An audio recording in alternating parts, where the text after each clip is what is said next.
Hello guys, welcome to our new class. आज का topic है अपना शौक। शौक के बारे में अपन डिटेल के अंदर पढ़ेंगे आज कि क्या कारण होते हैं शौक के, किस प्रकार से मैकेनिज्म होगा शौक का, क्या पैथोफिजियोलॉजी होगी और कौन कौन से कारणों की वजह से किस किस टाइप के शौक जो है वो बॉडी के अंदर डेवलप हो सकते हैं। तो शौक क्या है? शौक है एक state of circulatory failure. State of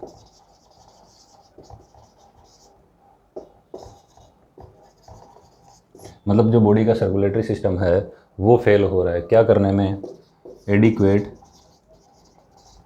tissue perfusion करने में।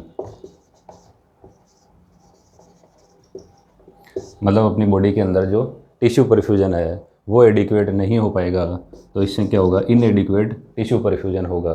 टिश्यू परफ्यूजन नहीं होगा तो क्या होगा? Wide spread hypoxia. बॉडी के अंदर वाइड स्प्रेड हाइपोक्सिया डेवलप होगा। हाइपोक्सिया मतलब ऑक्सीजन की सप्लाई जो है वो कम हो जाएगी और साथ में न्यूट्रिएंट्स जो है वो भी बॉडी के अंदर कम हो जाएंगे। तो शौक क्या है? शौक is a state of circulatory failure. मतलब बॉडी के अंदर सर्कुलेटरी फेलियर हो जाएगा। बॉडी का सर्कुलेटरी सिस्टम है वो इफेक्टिव जो ब्लड सप्लाई है वो करने में असमर्थ होगा, जिससे क्या होगा? हाइपोक्सिया डेवलप होगा, ऑक्सीजन की कमी होगी और न्यूट्रिएंट्स की कमी होगी, जिसके कारण क्या होगा? लैक्टिक एसिड का प्रोडक्शन होगा। और लैक्टिक एसिड का प्रोडक्शन होगा तो क्या करेगा? वाइटल ऑर्गन जो है अपनी बॉडी के अंदर, वाइटल ऑर्गन है वो क्या हो जाएगा? डिसफंक्शन हो जाएगा। तो बॉडी के वाइटल ऑर्गन डिसफंक्शन होंगे तो क्या होगा? मल्टी ऑर्गन डिसफंक्शन सिंड्रोम वो डेवलप हो सकता है। और अगर इसको समय पर ट्रीटमेंट नहीं किया तो क्या होगा? पेशेंट की डेथ हो सकती है। इसलिए इस प्रोसेस को अपने को जल्दी से जल्दी समझ के उसका ट्रीटमेंट करने की कोशिश करनी चाहिए। अगर ये यहाँ तक पहुँच गया या एडवांस स्टेज के अंदर पहुँच जाएगा तो ये स्टेट इरिवर्सिबल हो जाती है। तो इनिशियल जो स्टेज होगी शौक की वो होती है रिवर्सिबल, जबकि एडवांस स्टेज जो हो जाएगी वो क्या हो जाएगी? इरिवर्सिबल हो जाएगी। तो इनिशियल स्टेज के अंदर क्या होगा? बॉडी का जो ऑर्गन है उनको डैमेज होने से बचाया जा सकता है, वापस बॉडी को नॉर्मल स्थिति के अंदर लाया जा सकता है। लेकिन अगर एडवांस स्टेज के अंदर शौक पहुंच गया तो उसके बाद में रिफ्रैक्टरी हो जाएगा ट्रीटमेंट के लिए। मतलब ट्रीटमेंट जो है अपन कर रहे हैं उससे वापस बॉडी नॉर्मल स्टेट के अंदर नहीं आएगी और मल्टी ऑर्गन डिसफंक्शन होके डेथ की कंडीशन है वो डेवलप हो सकती है। तो शौक जो है वो एक लीडिंग कोज ऑफ डेथ है, चाहे कैजुअल्टीज़ के अंदर देख लीजिए या फिर आप आईसीयूज़ के अंदर देख लीजिए। तो वहाँ पे क्या है? शौक एक लीडिंग कोज ऑफ डेथ है, तो इसको प्रिवेंट करना है, इसका अर्ली मैनेजमेंट करना है, जिसके कारण क्या हो? पेशेंट की जो मोर्टेलिटी है, पेशेंट्स की मोर्टेलिटी को कम किया जा सके। तो इसके क्या कारण होंगे और कौन कौन से जो शौक है वो किस कारण से डेवलप होंगे वो अपन आगे डिटेल के अंदर देखते हैं।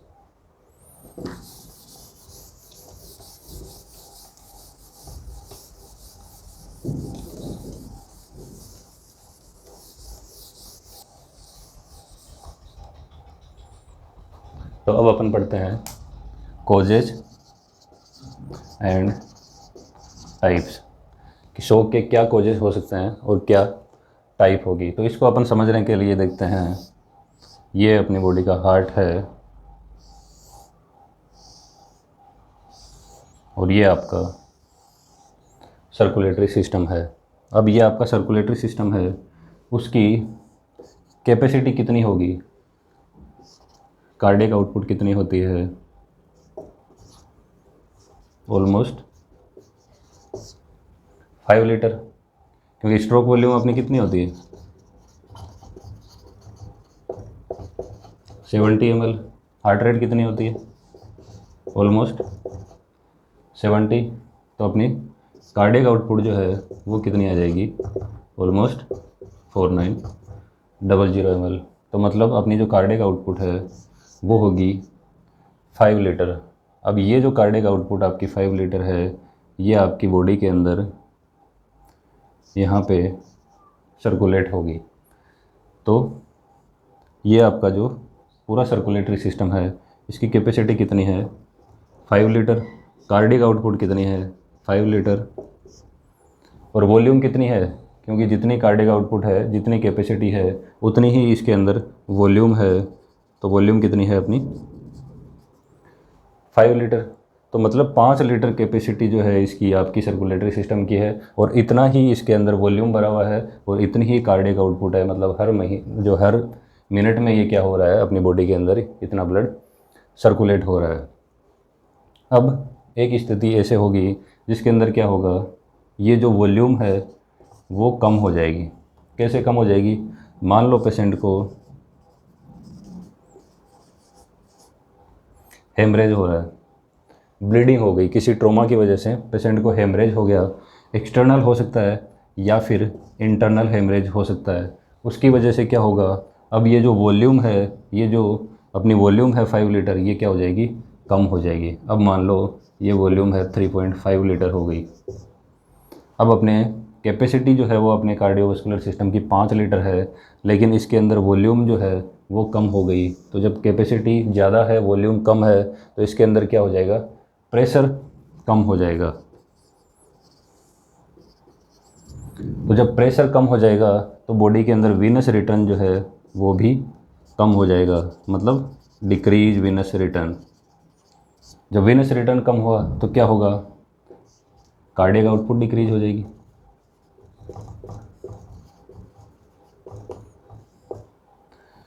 तो बॉडी के अंदर वॉल्यूम जब कम हो जाती है, मतलब 5 लीटर कैपेसिटी है, 5 लीटर वॉल्यूम भरा हुआ है। अब क्या होगा, आपने वॉल्यूम निकाल लिया, तो वॉल्यूम निकाल लिया तो कैपेसिटी ज़्यादा थी, वॉल्यूम निकालते ही प्रेशर कम हो जाएगा। जैसे ही प्रेशर कम हुआ, मतलब आपका वीनस रिटर्न जो है वो कम हो जाएगा, क्योंकि प्रेशर कम है तो वीनस रिटर्न कम हो गया, और वीनस रिटर्न कम हो गया तो मतलब जो है हार्ट के अंदर ब्लड ही कम आ रहा है, ब्लड कम आ रहा है, तो इसका मतलब कार्डियक आउटपुट भी आपकी डिक्रीज़ हो जाएगी। कार्डियक आउटपुट डिक्रीज़ हो गई तो मतलब अल्टीमेटली ये कंडीशन जो है वो शॉक की तरफ जाएगी। तो हेमरेज की कंडीशन वॉल्यूम को कम कर रही है, तो इसको अपन बोल देंगे हाइपोवोलेमिक शॉक।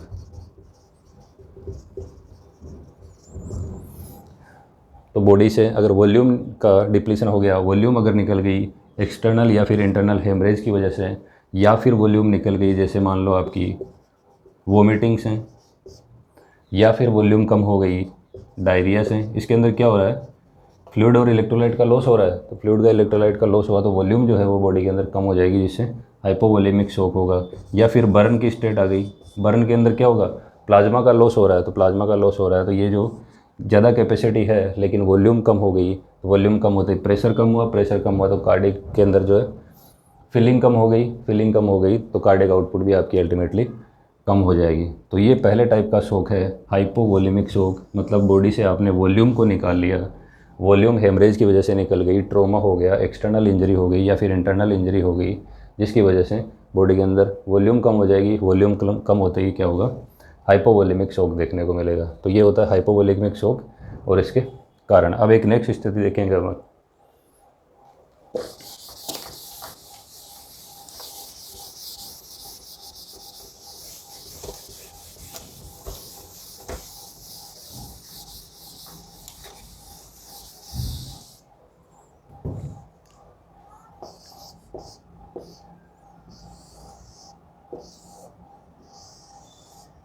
इसके अंदर क्या है, 5 लीटर ही आपकी कैपेसिटी है और 5 लीटर ही इसके अंदर वॉल्यूम भरा हुआ है। अब इसके अंदर क्या होगा, एक ऐसी स्थिति है जिसके अंदर आपका हार्ट का जो है पंपिंग एक्शन, हार्ट का पंपिंग एक्शन है वो यहाँ पे लॉस हो रहा है। तो पंपिंग एक्शन कब कम होगा, जैसे मान लो आपका एमआई है, तो मायोकार्डियल इन्फार्क्शन की स्टेट में क्या होगा, हार्ट का पंपिंग एक्शन है वो नहीं हो पाएगा, फोर्सफुल कॉन्ट्रैक्शन है वो आपकी मायोकार्डियम जनरेट नहीं कर पाएगी। तो जब फोर्सफुल कॉन्ट्रैक्शन नहीं होंगे तो आपका जो है कार्डियक आउटपुट है वो डिक्रीज हो जाएगा। या फिर अरिदमिया की स्टेट है, चाहे वो टेकी अरिदमिया है या फिर ब्रेडी अरिदमिया है, मतलब आपकी हार्ट रेट बहुत ज़्यादा या तो बढ़ चुकी है या फिर बहुत ज़्यादा कम हो चुकी है। तो इसमें भी क्या है, हार्ट का पंपिंग एक्शन है वो प्रॉपर नहीं हो और इसको अपन बोलते हैं कार्डियोजेनिक शॉक। तो कार्डियोजेनिक शॉक के अंदर क्या हो रहा है, हार्ट का पंपिंग एक्शन है वो प्रॉपर नहीं है, या तो फिर एमआई की वजह से हो सकता है या फिर टेकी अरिदमिया या ब्रेडी अरिदमिया में हो सकता है। जैसे टेकी अरिदमिया हो गया, आपकी हार्ट रेट है वो बहुत ज़्यादा बढ़ गई है, 150 हो गई है मान लो, या फिर 200 हो गई है, तो इनिशियल स्टेज के अंदर जैसे जैसे हार्ट रेट बढ़ती है कार्डियक आउटपुट भी बढ़ती है, लेकिन बहुत ज़्यादा अगर हार्ट रेट बढ़ चुकी है, 200 हो चुकी है या 250 हो चुकी है, तो उस स्टेट के अंदर क्या होगा, अब मान लो 200 है, तो आपको जो वेंट्रिकुलर फिलिंग है उसको तो टाइम नहीं मिल रहा, बस फोर्सफुल कॉन्ट्रैक्शन होए जा रहे हैं। तो जितनी जल्दी जल्दी कॉन्ट्रैक्शन होंगे वेंट्रिकुलर फिलिंग को टाइम नहीं मिलेगा और जो है वो फोर्सफुली ब्लड को बाहर निकालने की कोशिश करेंगे वेंट्रिकल्स। तो यहाँ पे क्या होगा, 200 अगर हार्ट रेट पहुँच गई, 250 पहुँच गई, तो वेंट्रिकुलर फिलिंग को टाइम मिला ही नहीं, बस कॉन्ट्रैक्शन हो जा रहे हैं। और कॉन्ट्रैक्शन जैसे जैसे होंगे तो आपकी स्ट्रोक वॉल्यूम है वो जनरेट ही नहीं होगी, वो मान लो 10 ml या 20 ml ही होगी। तो अब इतनी देर जो 70 ml जो है वो आपकी स्ट्रोक वॉल्यूम थी, कार्डियक आउटपुट जो 5 लीटर थी, अब वो 2 लीटर ही हो गई है या फिर 1 लीटर ही हो गई है। तो इसके अंदर क्या हो रहा है, कार्डियोजेनिक शॉक या फिर कार्डियोजेनिक फेलियर के अंदर क्या हो रहा है, हार्ट का पंपिंग एक्शन जो है वो कम हो जाएगा, मायोकार्डियल जो है डैमेज हो सकती है, मायोकार्डियम डैमेज है या टेकियारिथमिया है। ब्रेडियारिथमिया में भी क्या होगा, अब जैसे मान लो हार्ट रेट है वो तो 20 ही हो गई, लेकिन स्ट्रोक वॉल्यूम आपकी नॉर्मल है, तो इसके अंदर भी अल्टीमेटली जो कार्डियक आउटपुट है वो 1400 ml आ रही है, जबकि एक्चुअल में आपकी होनी चाहिए 5 लीटर। तो कार्डियोजेनिक शॉक के अंदर क्या हो रहा है, हार्ट की पंपिंग एक्शन फेलियर हो रही है।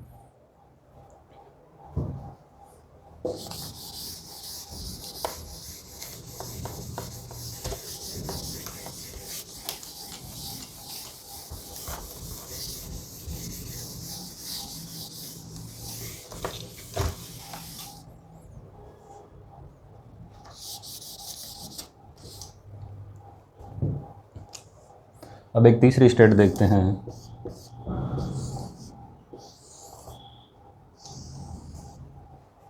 इसके अंदर क्या हो रहा है, आपकी बॉडी के अंदर वॉल्यूम जो है वो नॉर्मल है, अपने कितनी देखी थी 5 लीटर है, आपकी कैपेसिटी जो है वो क्या हो जाएगी, इंक्रीज हो जाएगी। तो वॉल्यूम नॉर्मल है और कैपेसिटी आपकी बढ़ जाएगी। तो ऐसी कौन सी स्टेट होगी, ऐसी स्टेट होगी जैसे मान लो आपका एनाफाइलेक्सिस है। तो एनाफाइलेक्सिस के अंदर क्या होगा, एलर्जी होगी, अगर बॉडी में कोई एंटीजन प्रवेश किया है या फिर बॉडी के अंदर आपने कोई ड्रग इंजेक्ट करी है जिससे क्या है बॉडी जो है वो एलर्जिक है। तो एलर्जी के अंदर क्या होगा या एनाफाइलेक्सिस के अंदर क्या होगा, आपकी जो ब्लड वेसल्स की लाइनिंग है या फिर जो म्यूकोसल लाइनिंग होती है वहाँ पे हाई अमाउंट के अंदर क्या होती है, मास्ट सेल जो है वो प्रेजेंट होती है। तो मास्ट सेल क्या करेगी, आईजीई बना लेगी जब भी एंटीजन अपनी बॉडी के अंदर जाएगा, और यहाँ पे क्या रिलीज होंगे, release of histamine, histamine release होंगे। तो हिस्टामिन क्या करता है, वेजो डायलेशन का काम करेगा, और ये डायलेशन अगर बहुत ज़्यादा हिस्टामिन रिलीज हो गए तो ये मैसिव वेजो डायलेशन हो जाएगा, और मैसिव वेजो डायलेशन होगा तो आपकी बॉडी के अंदर जो कैपेसिटी है वो इतनी ज़्यादा बढ़ चुकी है कि आपका जो 5 लीटर वॉल्यूम है वो आपकी बॉडी के अंदर पूरा सर्कुलेट नहीं हो पाएगा। तो अब यहाँ पे कैपेसिटी इतनी ज़्यादा बढ़ गई है कि ये 5 लीटर यहाँ पे पूलिंग हो गया, इसको अपन बोलेंगे पेरिफेरल पूलिंग ऑफ ब्लड। तो पेरिफेरल पूलिंग हो गई तो यहाँ पे वेनस रिटर्न कम हो जाएगा। तो जब बॉडी के अंदर वेनस रिटर्न कम हो गया तो इसका मतलब कार्डियक आउटपुट भी कम हो जाएगी। तो इस स्थिति के अंदर क्या हो रहा है, बॉडी की कैपेसिटी जो है वो डेंजरसली इंक्रीज हो रही है, बहुत ज़्यादा मात्रा के अंदर बढ़ रही है।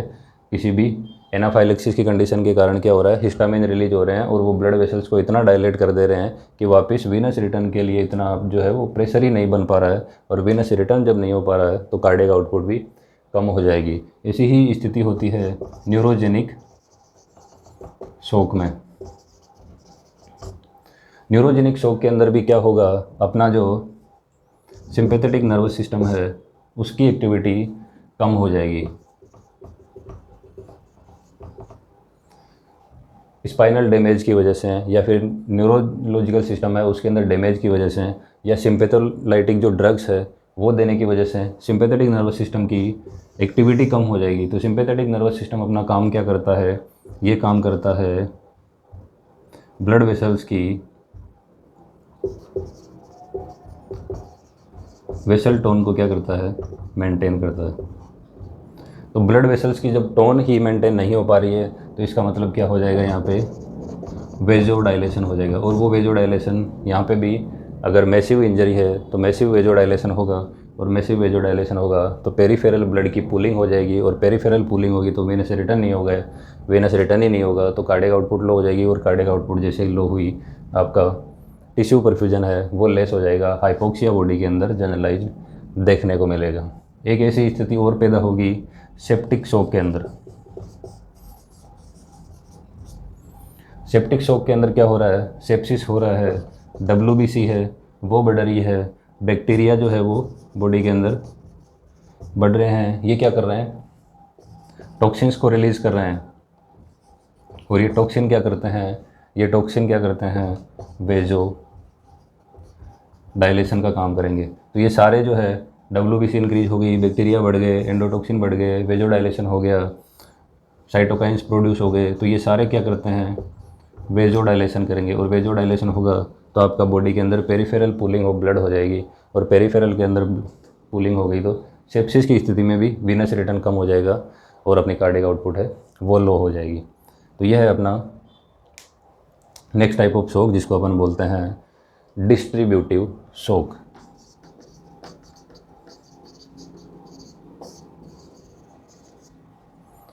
क्योंकि ब्लड एबनॉर्मली डिस्ट्रीब्यूटिव हो रहा है, एनाफाइलेक्सिस के अंदर भी क्या हो रहा है, मैसिव वेजोडाइलेशन होगा, ब्लड जो है वो अपनी बॉडी के अंदर एबनॉर्मली डिस्ट्रीब्यूट हो गया। न्यूरोजेनिक शॉक के अंदर क्या हो रहा है, सिंपैथेटिक नर्वस सिस्टम है उसकी एक्टिविटी कम हो गई, वेसल टोन जो है वो अपनी बॉडी में मेंटेन नहीं कर पाएगी, वेजोडाइलेशन होगा, कार्डियक आउटपुट कम हो जाएगी।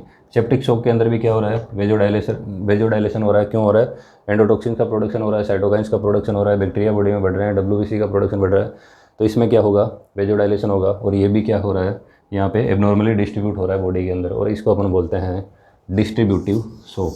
तो डिस्ट्रीब्यूटिव शॉक के 3 टाइप हो गए अपने, पहला हो गया आपका anaphylactic shock, then neurogenic shock, और तीसरा सेप्टिक शॉक। और इनके कारण मैंने आपको बता दिए, अलग अलग अपन इसके बाद में डिटेल में भी पढ़ेंगे कि कौन सा शॉक है, उसका क्या कारण होंगे और किस प्रकार से इनको मैनेज किया जाएगा। तो ये अपना तीसरा टाइप का शॉक है डिस्ट्रीब्यूटिव शॉक।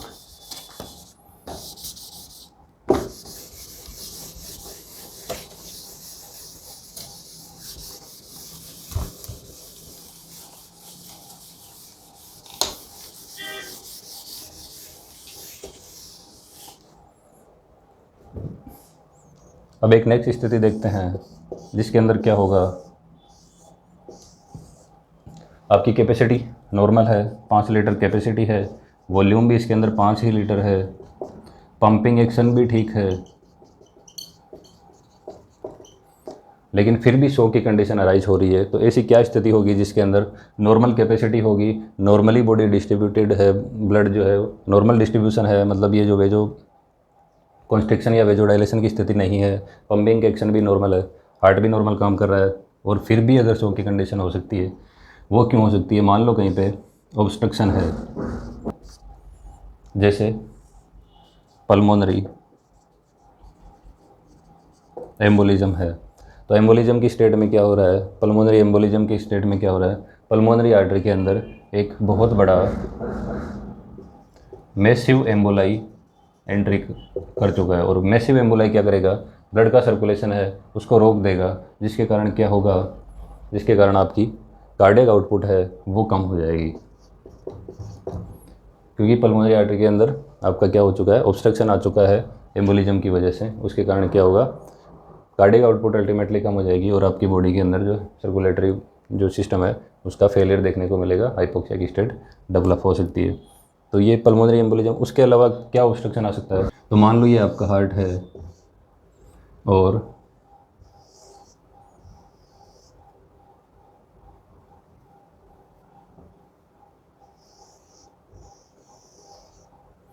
ये आपकी क्या है, पेरिकार्डियल कैविटी।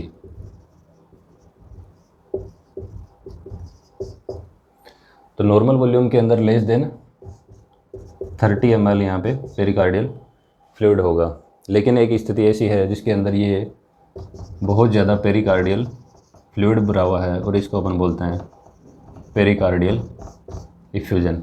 अब यहाँ पे क्या होगा, ये बहुत ज़्यादा अगर वॉल्यूम के अंदर यहाँ पे फ्लूइड भरा हुआ है और ये क्या कर रहा है, आपके हार्ट को कंप्रेस कर रहा है, इस तरह आपके हार्ट को कंप्रेस कर दिया, तो वेंट्रिकल्स जो है वो प्रॉपरली फिल ही नहीं हो रहे। तो वेंट्रिकुलर जब प्रॉपरली फिल नहीं हो रहे तो कार्डियक आउटपुट है वो भी डिक्रीज हो जाएगी, और कार्डियक आउटपुट डिक्रीज हुई तो इसका मतलब आपकी बॉडी के अंदर हाइपोक्सिया की स्टेट होगी, मतलब नॉर्मल जो ऑक्सीजनेटेड ब्लड है उसकी वॉल्यूम कम हो जाएगी, कार्डियक आउटपुट कम हो जाएगी, और ऐसे क्या क्या होगा, शॉक की कंडीशन है वो डेवलप होगी।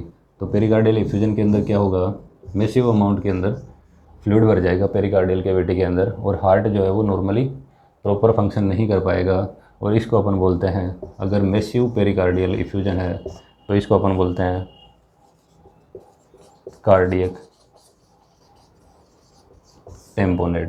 तो कार्डियक टेम्पोनेड की स्थिति के अंदर क्या है, हार्ट को इतना ज़्यादा कंप्रेशन हो चुका है हार्ट का कि आपका जो है वो पंपिंग एक्शन या फिर हार्ट का जो है जो वेंट्रिकुलर फिलिंग है उसके अंदर ऑब्स्ट्रक्शन आ रहा है, और उस ऑब्स्ट्रक्शन की वजह से क्या हो रहा है, आपका बॉडी के अंदर जितना अमाउंट के अंदर वॉल्यूम ऑफ ब्लड जो है सर्कुलेट होना चाहिए वो यहाँ पे हार्ट एग्जर्ट नहीं कर पा रहा है, हार्ट आपकी कार्डियक आउटपुट के रूप में नहीं कर पा रहा है। तो इसके अंदर भी क्या हो रहा है, एक ऑब्स्ट्रक्शन आ रहा है।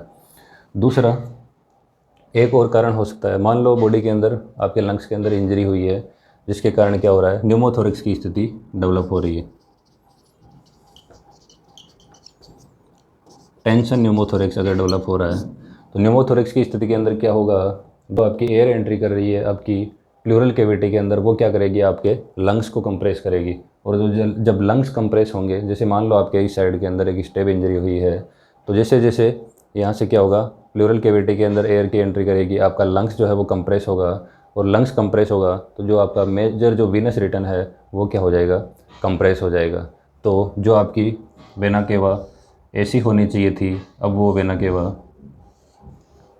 ऐसी हो चुकी है, मतलब टेंशन न्यूमोथोरिक्स की वजह से आपका जो वीनस रिटर्न है उसको क्या हो रहा है, अब ऑब्स्ट्रक्शन हो रहा है, और इसको अपन बोलते हैं ऑब्स्ट्रक्टिव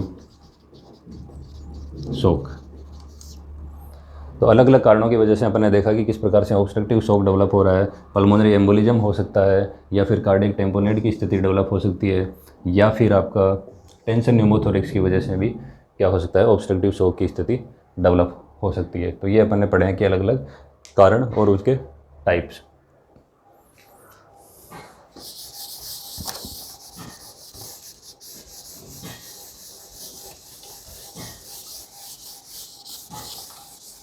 अब अपन देखते हैं इसके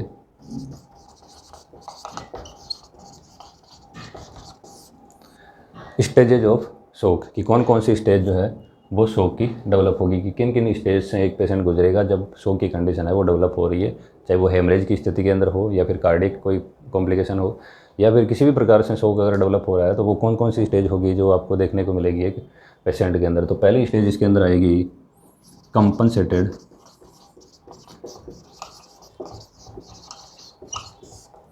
मतलब शॉक अगर डेवलप हुआ है किसी पेशेंट के अंदर तो इमीडिएटली जो है वो कंपनसेटेड स्टेट देखने को मिलेगी, और इसको अपन बोलते हैं नॉन प्रोग्रेसिव स्टेज।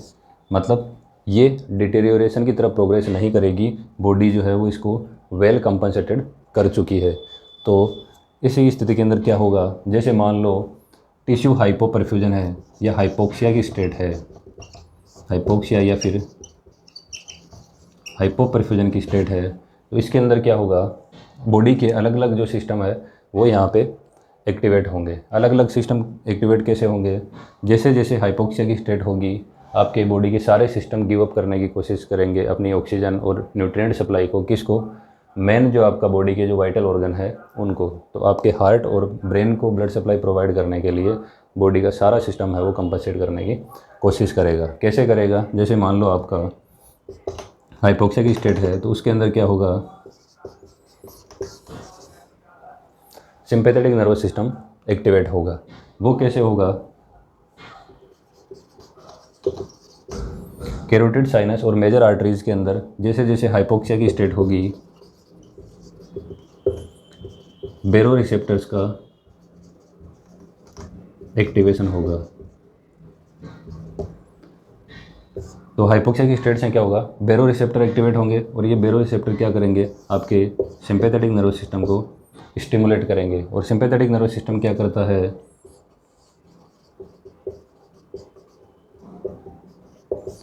बॉडी के जो डिस्टल पार्ट्स हैं जाने वाली जो आर्टरीज़ है, बॉडी के जो नॉन वाइटल ऑर्गन्स है, वहाँ की जो ब्लड वेसल्स है उनको क्या करेंगे, कॉन्स्ट्रिक्शन करेंगे, उनके साथ में हार्ट रेट को बढ़ाएंगे। तो इससे क्या होगा, कार्डियक आउटपुट भी इंक्रीज होगी, हार्ट रेट भी इंक्रीज होगी, और आपकी बॉडी के अंदर जो है ब्लड सप्लाई है वो बढ़ जाएगी। तो सिंपैथेटिक नर्वस सिस्टम क्या और कर रहा है, जैसे ही आपकी आर्टरीज के अंदर हाइपोक्सिया की स्टेट हुई, हाइपोक्सिया की स्टेट के अंदर बेरोसेप्टर्स का एक्टिवेशन होगा, सिंपैथेटिक नर्वस सिस्टम एक्टिवेट होगा, वेजोकॉन्स्ट्रिक्शन डेवलप होगा, हार्ट रेट बढ़ जाएगी, कार्डियक आउटपुट बढ़ जाएगी, और आपकी अल्टीमेटली बॉडी के अंदर ब्लड सप्लाई बढ़ेगी, जिससे हाइपोक्सिया की स्टेट जो है वो अब नॉर्मल होने की कोशिश करेगी। तो बेरोसेप्टर का एक्टिवेशन हो गया। और क्या होगा, जैसे बॉडी के अंदर पेन होता है, मान लो पेशेंट को ट्रॉमा हुआ है, तो ट्रॉमा की स्टेट में क्या होगा, सिंपैथेटिक नर्वस सिस्टम एक्टिवेट होगा, मतलब पेन की वजह से, पेन जैसे जैसे होगा नर्वस सिस्टम आपका एक्टिवेट होगा। तो उसमें भी क्या हो रहा है, कार्डियक आउटपुट अल्टीमेटली बढ़ रही है, हार्ट रेट बढ़ रही है। एंग्जाइटी हो रही है, पेशेंट को फियर और एंग्जाइटी है, तो उस स्टेट के अंदर भी क्या होगा, शॉक की वजह से ये सब डेवलप हो रहा है, तो इसमें भी क्या होगा, एंग्जाइटी की वजह से भी आपका नर्वस सिस्टम एक्टिवेट होगा, जिसके कारण क्या हो रहा है, अल्टीमेटली कार्डियक आउटपुट और हार्ट रेट बढ़ेगी, वेजोकॉन्स्ट्रिक्शन होगा, जिससे आपकी बॉडी को नॉर्मल जो है वो ऑक्सीजन प्रोवाइड कराने की कोशिश करेगा आपका नर्वस सिस्टम। अब दूसरा क्या होगा,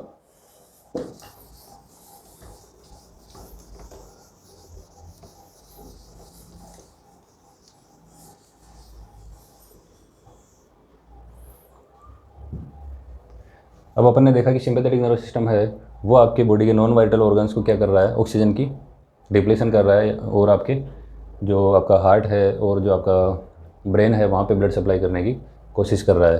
तो इसमें क्या होगा, यहाँ पे किडनी को ब्लड सप्लाई है वो आपकी कम हो रही है। किडनी को कम क्यों हो रही है, क्योंकि वेजोकॉन्स्ट्रिक्शन हो रहा है, और वेजोकॉन्स्ट्रिक्शन की वजह से किडनी की जो है वो ब्लड सप्लाई कम हो रही है। तो किडनी में ब्लड सप्लाई कम होगी तो यहाँ से रिलीज होगा रेनिन का, आपने सुना होगा रेनिन एंजियोटेंसिन एल्डोस्टेरोन सिस्टम या रेनिन एंजियोटेंसिन एल्डोस्टेरोन एक्सिस। तो किडनी क्या कर रही है, ब्लड सप्लाई की कमी हो रही है तो रेनिन का रिलीज कर रहा है, और रेनिन क्या कर रहा है, जो एंजियोटेंसिनोजन जो लीवर से रिलीज हो रहा है उसको क्या करता है, एंजियोटेंसिन में कन्वर्ट करता है, और एंजियोटेंसिन अल्टीमेटली किस में कन्वर्ट होता है, एंजियोटेंसिन सेकेंड में। तो किडनी क्या करेगी, ब्लड सप्लाई कम होगी तो रेनिन का रिलीज करेगी। रेनिन क्या करता है, एंजियोटेंसिनोजन को एंजियोटेंसिन फर्स्ट में बदलेगा, और एंजियोटेंसिन फर्स्ट जो है वो एंजियोटेंसिन सेकेंड में बदलता है, और एंजियोटेंसिन सेकेंड क्या करता है, थ्रस्ट को स्टिमुलेट करेगा। तो यहाँ पे कंपनसेशन की प्रोसेस देखने को मिल रही है कि अगर पेशेंट कॉन्शियस है, कंपनसेशन की स्टेट में है, तो यहाँ पे थ्रस्ट बढ़ेगी, और थ्रस्ट बढ़ेगी तो क्या होगा, पेशेंट पानी पीने की कोशिश करेगा, पानी मांगेगा, तो उससे क्या होगा, जो आपकी बॉडी के अंदर वॉल्यूम कम हो रही है उसका क्या हो रहा है, यहाँ पे सप्लीमेंटेशन पानी के द्वारा या फिर आप जैसे भी कर रहे हो उसके कारण क्या हो रहा है, मैनेज करने की कोशिश हो रही है। तो थ्रस्ट बढ़ेगी तो उससे क्या हो रहा है, अपन क्या करेंगे, पेशेंट को पानी पिलाने की कोशिश करेंगे कंपनसेशन की स्टेट के अंदर। और क्या करता है एंजियोटेंसिनोजन,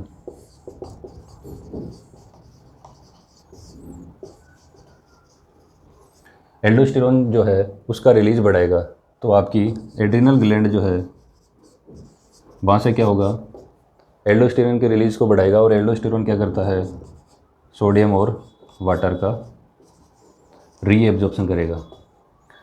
तो एल्डोस्टेरोन सोडियम और वाटर का रीएब्जॉर्प्शन करेगा, और वाटर और सोडियम का रीएब्जॉर्प्शन होगा तो वॉल्यूम के अंदर इंक्रीमेंट देखने को मिलेगा। तो किडनी के अंदर ब्लड सप्लाई कम हुई, रेनिन का रिलीज हुआ, रेनिन अल्टीमेटली एंजियोटेंसिनोजन सेकेंड बना रहा है, और एंजियोटेंसिन सेकेंड क्या कर रहा है, थ्रस्ट को स्टिमुलेट कर रहा है। उसके अलावा एल्डोस्टेरोन के रिलीज को बढ़ा रहा है, और एल्डोस्टेरोन का रिलीज होगा तो सोडियम और वाटर का रीअब्जॉर्प्शन होगा, बॉडी के अंदर वॉल्यूम बढ़ेगी, और वॉल्यूम बढ़ेगी तो क्या होगा, एफिशिएंट सर्कुलेटरी वॉल्यूम देखने को मिलेगी, जिससे क्या होगा, आपकी शॉक की जो स्टेट है वो कंपनसेट करने की कोशिश होगी। और क्या होगा, और किस प्रकार से बॉडी कंपनसेट करने की कोशिश करेगी वो अपन देखते हैं।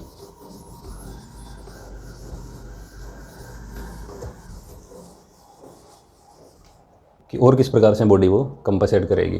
तो यहाँ पे पिट्यूटरी जो ग्लैंड होती है आपकी,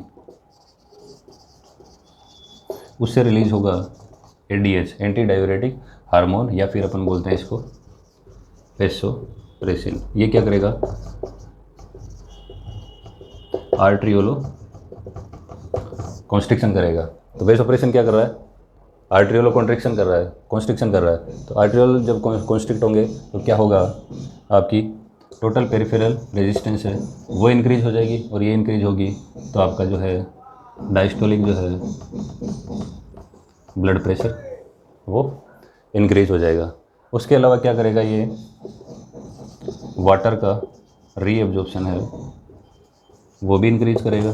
तो वाटर का रीएब्जॉर्प्शन होगा, यहाँ पे भी क्या हो रहा है, वॉल्यूम का इंक्रीमेंट हो रहा है, वॉल्यूम बढ़ रही है बॉडी के अंदर, और वॉल्यूम बढ़ेगी तो एफिशिएंट सर्कुलेटरी वॉल्यूम देखने को मिलेगी, जिससे क्या होगा, आपका सप्लाई, ब्लड सप्लाई है वो इंक्रीज हो जाएगी, और नॉर्मल कार्डियक आउटपुट आपको देखने को मिलेगी कंपनसेटेड स्टेट के अंदर। तो यहाँ पे पिट्यूटरी ग्लैंड एडीएच का रिलीज करके कंपनसेट करने की कोशिश कर रहा है। जीआईटी के अंदर क्या होगा, जीआईटी से जो पेरिस्टालसिस के मोमेंट है वो क्या हो जाएंगे, कम हो जाएंगे। तो ये भी जीआईटी भी आपका कंपनसेट करने की कोशिश कर रहा है। और यहाँ पे जो जीआईटी के अंदर जो फ्लूइड है वो भी आपका रीअब्जॉर्प्शन देखने को मिलेगा, फ्लूइड शिफ्ट होगा आपके सर्कुलेटरी सिस्टम के अंदर।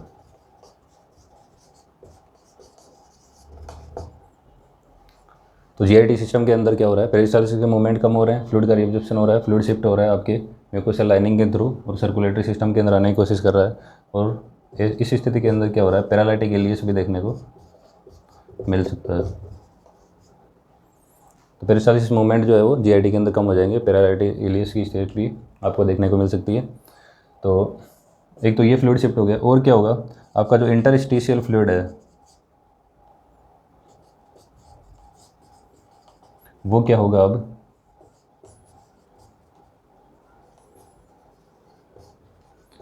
इंट्रावस्कुलर फ्लूइड के रूप में शिफ्ट होने की कोशिश करेगा। मतलब कैपिलरीज के अंदर प्रेशर कम है, तो प्रेशर कम होगा तो इंटरस्टिशियल फ्लूइड है वो आपकी बॉडी के अंदर, आपके जो इंट्रावस्कुलर जो फ्लूइड है उसके अंदर एंट्री करने की कोशिश करेगा, जिससे क्या हो रहा है, सर्कुलेटरी जो वॉल्यूम है उनके अंदर जो है वो इंक्रीज देखने को मिलेगा।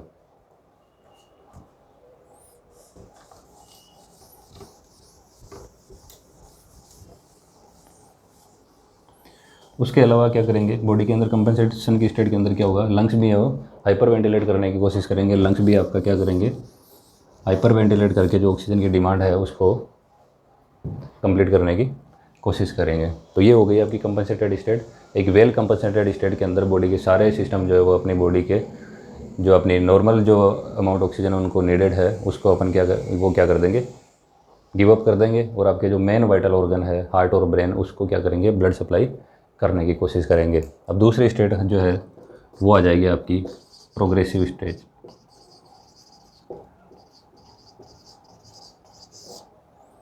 अब प्रोग्रेसिव स्टेट के अंदर क्या होगा, प्रोग्रेसिव स्टेट के अंदर क्या होता है, अब जितने अमाउंट के अंदर आपकी बॉडी के अंदर ऑक्सीजन थी वो ब्रेन और हार्ट यूटिलाइज कर रहे हैं। अब कंटिन्यूसली जो है वो हाइपोक्सिया की स्टेट के अंदर आपकी बॉडी के सारे सिस्टम काम कर रहे हैं। किडनी को ब्लड सप्लाई कम हो रही है, जीआईटी को ब्लड सप्लाई कम हो रही है, स्किन को ब्लड सप्लाई कम हो रही है। तो कंपनसेटेड स्टेट के अंदर क्या हो रहा है, यूरिन आउटपुट आपकी कम हो रही है, स्किन जो है वो आपकी पेल हो रही है, जीआईटी के मूवमेंट कम हो रहे हैं, थ्रस्ट आपकी पेशेंट की बढ़ रही है। अब प्रोग्रेसिव स्टेट के अंदर क्या होगा, कंटिन्यूसली जो है वो हाइपोक्सिया के अंदर आपकी बॉडी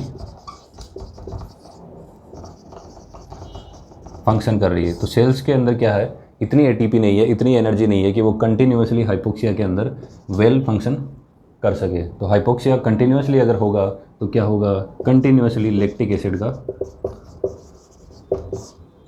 प्रोडक्शन करेगा।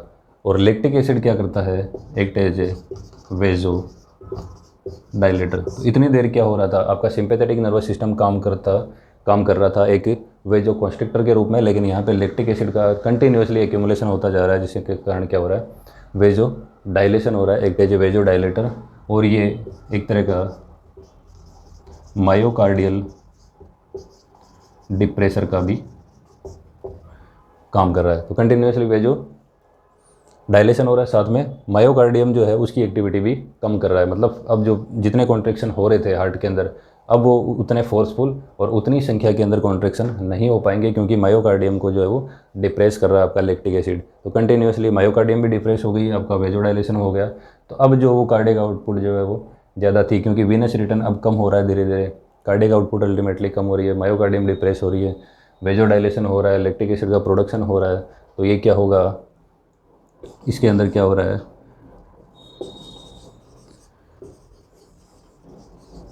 ब्लड सप्लाई है वो बॉडी की कम होने लग गई। तो अब क्या हो रहा था, कंपनसेशन स्टेट के अंदर ब्लड सप्लाई अच्छी थी, लेकिन यहाँ पे वेजोडाइलेशन और मायोकार्डियल डिप्रेशन की वजह से बॉडी की ब्लड सप्लाई या फिर ऑक्सीजन की सप्लाई, वो न्यूट्रिएंट्स की सप्लाई अब वापस धीरे धीरे क्या है, कम होने लग गई है। तो कंटिन्यूसली हाइपोक्सिया होगा, कंटिन्यूसली लैक्टिक एसिड जनरेट होगा, वेजोडाइलेशन होगा। तो अब जो सिंपैथेटिक नर्वस सिस्टम काम कर रहा था, ये जो वेजो कॉन्स्ट्रिक्टर अब उसको अपोज करने की कोशिश करेगा। अब सिंपैथेटिक नर्वस सिस्टम भी यहाँ पे फेल होने की स्थिति में आ गया है, क्योंकि आपका जो वेजो मोटर सेंटर है उसको भी ऑक्सीजन की कंटिन्यूसली डिमांड है उसकी, कि उसको भी ऑक्सीजन की सप्लाई मिले, लेकिन कंटिन्यूसली हाइपोक्सिया है तो ये भी क्या हो जाएगा, डिप्रेस हो जाएगा। तो यहाँ पे भी वेजोडाइलेशन हो रहा है, इसका डिप्रेशन हुआ, वेजो मोटर सेंटर का डिप्रेशन हुआ, तो ये भी क्या करेगा, वेजो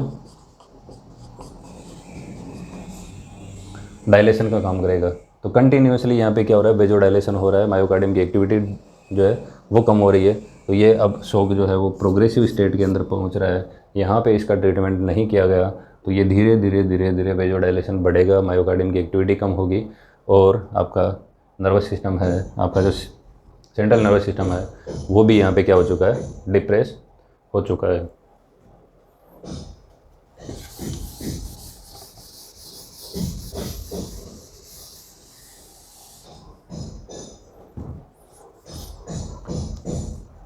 तो अब यहाँ पे क्या हो रहा है, आपका ब्रेन जो है उसकी ब्लड सप्लाई कम हो रही है, मतलब प्रोग्रेसिव स्टेट के अंदर आ गया है। तो अब कंटिन्यूसली हाइपोक्सिया हो रहा है, कंटिन्यूसली ऑक्सीजन की डिमांड बॉडी के अंदर है, कंप्लीट पूरी नहीं हो पा रही है, आपने पेशेंट को जो है वो हॉस्पिटल टाइम पे पहुंचाया नहीं है, प्रोग्रेसिव स्टेट के अंदर पहुंच गया है। अब ब्लड सप्लाई धीरे धीरे सारे ऑर्गन्स की कम होती जा रही है, ब्रेन के अंदर ब्लड सप्लाई कम होगी, तो ब्रेन के अंदर हाइपोक्सिया होगा, तो पेशेंट है वो डिसओरिएंटेड आपको देखने को मिलेगा, पेशेंट कन्फ्यूज्ड मिलेगा। डिसओरिएंटेशन हो रहा है, कन्फ्यूजन हो रहा है, इसका मतलब आपके ब्रेन को ब्लड सप्लाई कम हो रही है। फिर आपके लंग्स के अंदर भी क्या होगा, अब यहाँ पे ज़्यादा से ज़्यादा लैक्टिक एसिड एक्यूमुलेट हो रहा था, ज़्यादा से ज़्यादा लैक्टिक एसिड एक्यूमुलेट हो रहा था। तो यहाँ पे क्या हो रहा है, आपकी सेल्स जो है वो भी डैमेज हो रही है। सेल्स डैमेज कैसे हो रही है, जैसे मान लो आपका कंटिन्यूसली लैक्टिक एसिड प्रोडक्शन हुआ, ये आपकी सेल है, इसके अंदर ये आपका माइटोकॉन्ड्रिया है, ये आपका लाइसोसोम है। तो अब यहाँ पे क्या होगा, ये जो एक्सेसिव अमाउंट के अंदर लैक्टिक एसिड प्रोडक्शन है, ये क्या करेगा, ये इसको भी डैमेज करेगा। अब ये लाइसोसोम डैमेज हो गया तो यहाँ पे क्या होंगे, एंजाइम रिलीज़ होंगे, लाइसोसोमल जो एंजाइम है वो रिलीज होंगे, और ये क्या करेंगे, सेल का ही डिस्ट्रक्शन करेंगे। तो सेल्स का डिस्ट्रक्शन होगा, इसका मतलब ये जो बॉडी की जो सेल्स है वो क्या हो रही है, अब डैमेज हो रही है। और जैसे जैसे सेल्स का डैमेज होगा, आपका जो इंट्रावस्कुलर फ्लूइड है वो क्या आ जाएगा, अब इंटरस्टिशियल स्पेस में आने की कोशिश करेगा। इतनी देर क्या हो रहा था, इतनी देर आपका इंटरस्टिशियल फ्लूइड है वो आपकी इंट्रावस्कुलर फ्लूइड के अंदर आने की कोशिश कर रहा था। अब यहाँ पे क्या हो रहा है, आपकी कैपिलरीज है वो डैमेज हो रही है, इनके एंडोथेलियल वॉल है वो भी डैमेज हो रही है, एंडोथेलियल वॉल है वो डैमेज हो रही है, जिसके कारण क्या होगा, ये जो आपका इंट्रावस्कुलर फ्लूइड है ये अब आपका इंटरस्टिशियल फ्लूइड में आ जाएगा, और ये मैसिव एडिमा करने की स्थिति में आ जाएगा, मतलब बॉडी के अंदर एडिमा की स्थिति डेवलप हो जाएगी। तो लंग्स में भी क्या सिम्टम देखने को मिलेंगे, पल्मोनरी एडिमा, और लंग्स के अंदर पल्मोनरी एडिमा हो गए, क्रैकल्स हो गए, ऐसी स्थिति अब देखने को मिलेगी, और रेस्पिरेटरी फेलियर जो है वो अब डेवलप होने की स्थिति में आ जाएगा। तो प्रोग्रेसिव स्टेट के अंदर क्या हो रहा है, ब्रेन के अंदर भी ब्लड सप्लाई कम हो रही है, लंग्स के अंदर भी ब्लड सप्लाई कम हो रही है, आपके रेस्पिरेटरी फेलियर की स्थिति है वो डेवलप हो सकती है। और क्या स्थितियाँ डेवलप होगी अब प्रोग्रेसिव स्टेट के अंदर, आपकी किडनी को भी अब ब्लड सप्लाई कंटिन्यूसली जो है वो कम हो रही है। तो आपकी किडनी को बहुत ज़्यादा ब्लड सप्लाई की ज़रूरत होती है, लेकिन यहाँ पे किडनी ने अपनी ऑक्सीजन को गिव अप करके ब्रेन और जो है वो हार्ट को ब्लड सप्लाई करने की कोशिश करी। लेकिन लगातार अगर प्रोग्रेसिव स्टेट में पहुँच गया है, किडनी की ब्लड सप्लाई कंटिन्यूसली कम रहेगी, तो किडनी की ब्लड सप्लाई अगर कंटिन्यूसली कम रही तो इसके कारण क्या होगा, रीनल ट्यूबुलर नेक्रोसिस हो जाएगा। मतलब रीनल ट्यूब्यूल्स है उनमें नेक्रोसिस हो जाएगा, जो क्या करेगा, किडनी फेलियर को कॉज करेगा। और किडनी फेलियर जब होगा तो आपकी बॉडी के अंदर वेस्ट मटेरियल है वो बढ़ जाएंगे, और वेस्ट मटेरियल बढ़ जाएंगे, मेटाबॉलिक एसिडोसिस अपनी बॉडी के अंदर डेवलप हो जाएगा। तो अब प्रोग्रेसिव स्टेट के अंदर क्या हो रहा है, किडनी को भी ब्लड सप्लाई कंटिन्यूसली कम हो रही है, रीनल ट्यूब्यूल्स के अंदर नेक्रोसिस देखने को मिलेगा, ब्लड सप्लाई कम हो रही है, किडनी फेलियर यहाँ पे देखने को मिलेगा, मेटाबॉलिक वेस्ट है वो बॉडी के अंदर बढ़ जाएंगे, मेटाबॉलिक एसिडोसिस की स्थिति हो जाएगी। और क्या हो रहा है, जैसे जीआईटी के अंदर भी आपकी ब्लड सप्लाई कम थी, तो जीआईटी के अंदर जैसे जैसे ब्लड सप्लाई कम होगी, यहाँ पे भी क्या हो रहा है, यहाँ पे भी आपकी जो म्यूकोसल लाइनिंग है उसको वो क्या हो रही है, अब डैमेज हो रही है, क्योंकि यहाँ पे भी लैक्टिक एसिड एक्यूमुलेशन हो रहा है आपकी बॉडी के अंदर, एसिड जो है वो एक्यूमुलेट हो रहा है, म्यूकोसल लाइनिंग जीआईटी की डैमेज हो रही है। तो म्यूकोसल लाइनिंग जैसे जैसे आपकी बॉडी के जीआईटी की डैमेज होगी, ये क्या करेंगे, यहाँ से आपकी ब्लड सर्कुलेशन के अंदर जो है वो बैक्टीरिया एंटर कर जाएंगे, और इसके अंदर अपने को सेप्टिसीमिया देखने को मिलेगा। तो आपकी जीआईटी के अंदर भी क्या हो रहा है, म्यूकोसल लाइनिंग का डैमेज हो रहा है, जिसके कारण क्या हो रहा है, बैक्टीरिया आपकी बॉडी के अंदर एंटर करेंगे, आपके ब्लड सप्लाई के अंदर एंट्री कर जाएंगे, और यहाँ पे सेप्टिसीमिया देखने को मिलेगा। उसके अलावा क्या होगा, यहाँ पे म्यूकोसल लाइनिंग डैमेज है तो ब्लड जो है वो आपकी कैपिलरी से अब जीआईटी के अंदर आ रहा है, और इससे क्या होगा, हेमेटेमेसिस देखने को मिलेगा। मतलब जीआई ब्लीड जो है वो अब पेशेंट के अंदर हो जाएगा। तो प्रोग्रेसिव स्टेट के अंदर क्या हो रहा है, जीआईटी की म्यूकोसल लाइनिंग है वो डैमेज हो रही है, हेमेटेमेसिस की कंडीशन डेवलप हो रही है, जीआईटी ब्लीड की स्टेट है वो देखने को मिलेगी। तो आपने देख लिया कि किडनी के अंदर क्या हो रहा है, यहाँ पे रीनल फेलियर की ओर जा रहा है पेशेंट, लंग्स के अंदर रेस्पिरेटरी फेलियर की ओर जा रहा है, जीआईटी के अंदर क्या हो रहा है, जीआई ब्लीड की स्टेट है वो डेवलप हो रही है। उसके अलावा क्या होगा,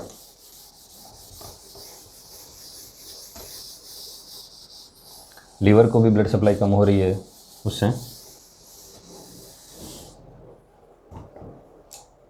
लीवर को भी ब्लड सप्लाई कम हो रही है, लीवर में भी अमोनिया है उसका लेवल ज़्यादा मिलेगा आपको, बिलरुबिन है वो भी बढ़ जाएगा पेशेंट का, उसके साथ में ब्लीडिंग वगैरह है वो भी यहाँ पे देखने को मिलेगी। तो प्रोग्रेसिव स्टेट के अंदर लीवर में भी अमोनिया और बिलरुबिन जैसे प्रोडक्शन है वो बढ़ जाए। अब ये सारे सिस्टम जो है वो कंपनसेट करने की कोशिश कर रहे थे, अब यहाँ पे फेलियर की ओर जा रहे हैं। अब अल्टीमेटली आपका हार्ट भी इस स्टेट के अंदर पहुँच रहा है, जहाँ पे ऑक्सीजन है वो अब मायोकार्डियम को भी कम मिल रही है। आपकी मायोकार्डियम को O2 सप्लाई है वो कम होगी, तो इससे क्या डेवलप हो सकता है, एक्यूट मायोकार्डियल इन्फेक्शन डेवलप हो सकता है, और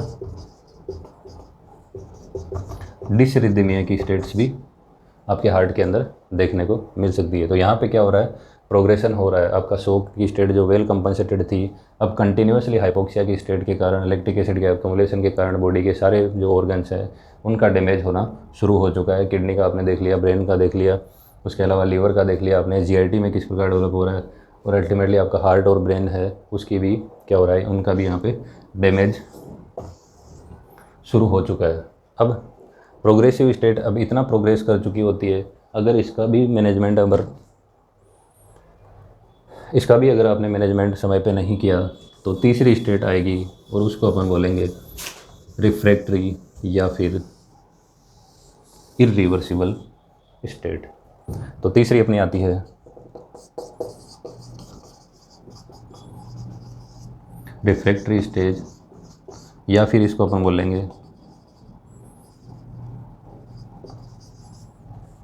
इरिवर्सिबल स्टेट, इसके अंदर क्या होगा, आपने जो कंपनसेट स्टेट है उसके अंदर भी आपने पेशेंट का जो है वो टाइम पे नहीं पहुंचा हॉस्पिटल के अंदर। कंपनसेटेड स्टेज के अंदर जैसे nausea, vomiting, diarrhoea continuously patient को है, या फिर कोई ट्रॉमा हो गया तो उसके अंदर जो है कंटिन्यूसली ब्लीडिंग हो रही है, या फिर इंटरनल ब्लीडिंग कोई हो रही है, वो यहाँ पे इस स्थिति के अंदर भी हॉस्पिटल के अंदर नहीं गया है।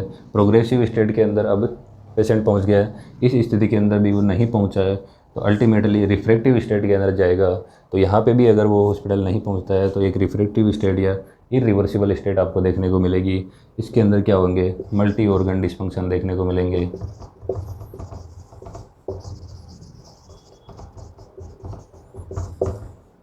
मल्टी ऑर्गन डिसफंक्शन कैसे देखने को मिलेगा, लैक्टिक एसिड का बॉडी के अंदर बहुत ज़्यादा एक्यूमुलेशन हो रहा है, एटीपी अब बॉडी के अंदर है ही नहीं, एटीपी अपनी बॉडी के अंदर नहीं है, तो ये क्या होंगे, जो एडीपी है वो रिलीज़ कर देंगे आपका एडिनोसिन का। और एडिनोसिन क्या है, इजीली आपकी कैपिलरीज को है वो क्या कर जाएगा, पार कर जाएगा, और परमेबिलिटी के कारण ये क्या हो जाएगा, आपकी ब्लड वेसल्स के अंदर आ जाएगा। अब यहाँ पे क्या है, आपका एडिनोसिन जो है वो ब्लड वेसल्स के अंदर आ गया। अब ब्लड वेसल्स के अंदर जब एडिनोसिन आ गया तो अब आप क्या करोगे, इस स्टेट के अंदर कितना ही ऑक्सीजन दे लो और कितना ही ग्लूकोज और न्यूट्रिएंट्स को बॉडी को प्रोवाइड करा दो, लेकिन एटीपी बनाने के लिए आपके पास में एडीपी ही नहीं है। एडिनोसिन जो है वो आपकी ब्लड वेसल्स के अंदर आ चुका है और ये यूरिक एसिड में कन्वर्ट हो चुका है, और यूरिक एसिड वापस एंट्री नहीं करेगा आपकी सेल्स के अंदर। तो आपकी एटीपी जनरेट करने के लिए आपके पास में क्या है, एडीपी ही नहीं है, और एडीपी नहीं होगा तो आप कितना ही ऑक्सीजन दे लो, कितना ही ग्लूकोज और न्यूट्रिएंट्स का एडमिनिस्ट्रेशन कर लो, आपकी बॉडी एक रिफ्रैक्टरी स्टेट के अंदर पहुंच चुकी है, जहां पे आपका पेशेंट जो है वो वापस नॉर्मल स्थिति के अंदर नहीं आ पाएगा, या वापस नॉर्मल जो है वो आने की कोशिश नहीं करेगा। पूरे मल्टी ऑर्गन है वो फेलियर की ओर जाएंगे, और अल्टीमेटली आपका पेशेंट जो है वो डेथ की कंडीशन में पहुँच जाएगा। तो ये है शोक, उसकी स्टेजेज और क्या उसके कारण हो सकते हैं, कौन कौन से टाइप हो सकते हैं। नेक्स्ट क्लास में डिस्कस करेंगे कि पर्टिकुलर एक शोक उसका क्या कारण होगा, किस प्रकार से उसको मैनेज किया जाएगा।